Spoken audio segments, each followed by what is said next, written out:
Hey fam, Daniel here. Hope you're doing good. Welcome back to Hold True Apologetics, where we seek answers to tough questions.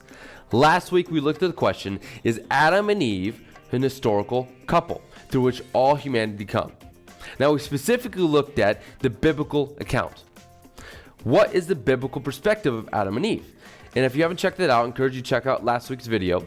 But what we concluded was that Adam and Eve, according to the Bible, are the first original couple through which all humanity come.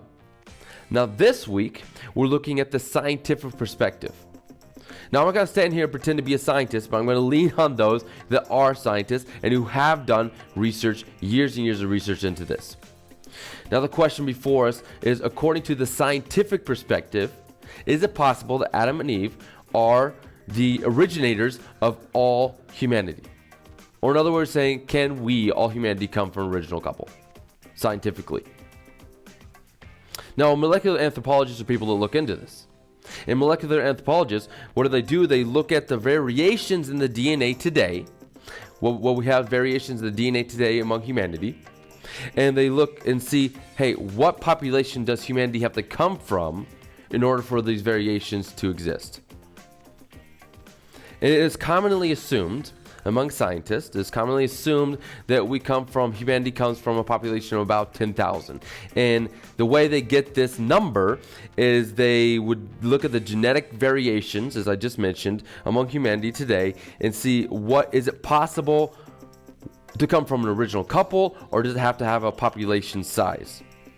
And many of them conclude that it's impossible to come from a original couple, but it has to be a certain number of population.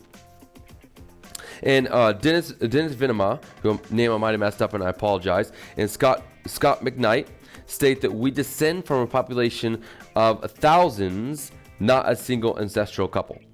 So they would conclude from the scientific evidence that humanity comes from a population of about thousands and not an original couple, stating that Adam and Eve couldn't have been the originators or the first humans. Which then would bring into question the Genesis account.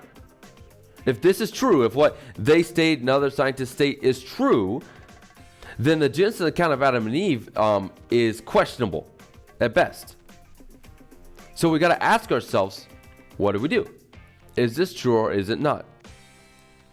In the 1990s, Francis Ayala set out to do research into the validity of an original couple. And he looked specifically at the HLA-DRB1 gene.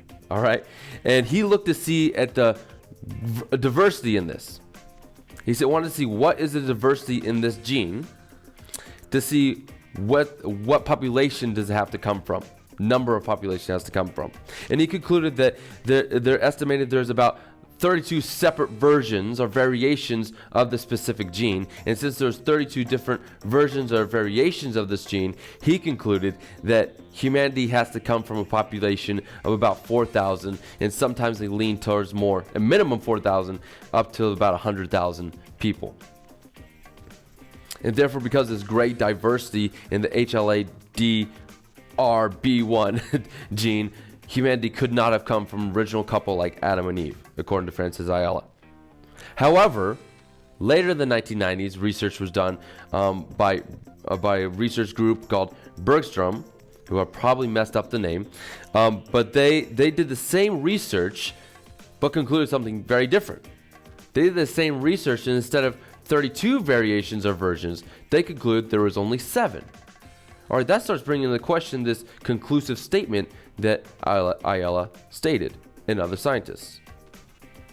Later on, Ann Ganger, who's done a lot of research, and I encourage you to check out Ann Ganger. She's done a lot of research into this and a lot of work.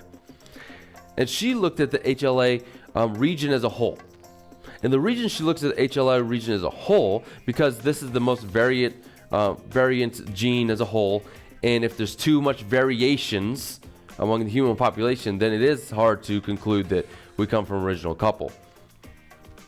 Now, as she looked at this and did research in this and looking at the other people who have done different research in this, she concluded, in fact, as the HLA region, there is only 3 to 5 variants among humanity. And because there's only 3 to 5 variants among humanity, it could easily come from an original couple. Since each human carry 2 variants, it can easily come from original couple like Adam and Eve.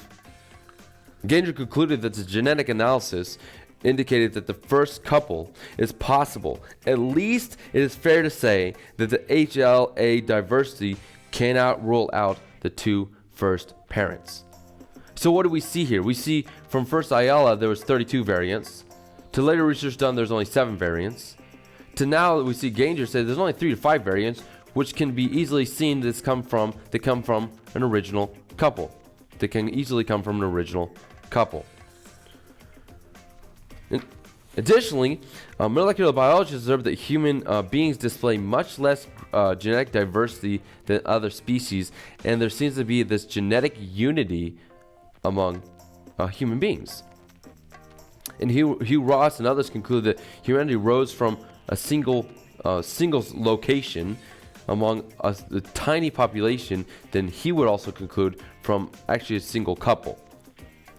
And through looking at the mitochondrial DNA in the Y chromosome, which we don't have time to look at right now, but I encourage you to look at, it can be seen that humanity actually comes from or can be traced back to an original mother and original father.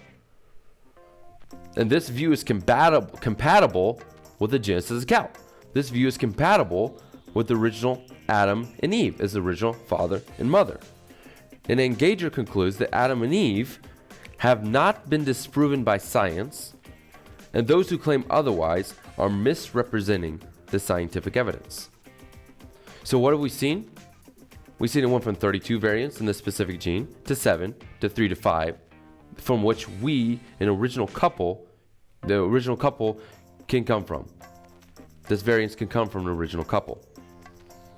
So both biblically and scientifically, is reasonable to hold to an historical Adam and Eve. And it is the first couple from which all humanity descend from. So I hope that helps or challenges us, and I encourage you, if you have any questions, pushbacks, message me, write to me, and check out these people who've done this research. Check out Fazale, check out Gainger, check these people out.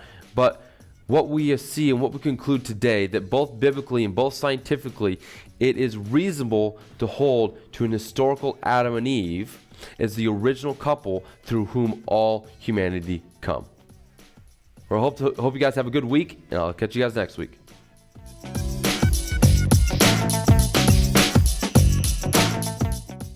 If you found this information helpful or challenging, I encourage you to like, subscribe, and share this channel to everybody, anyone you know.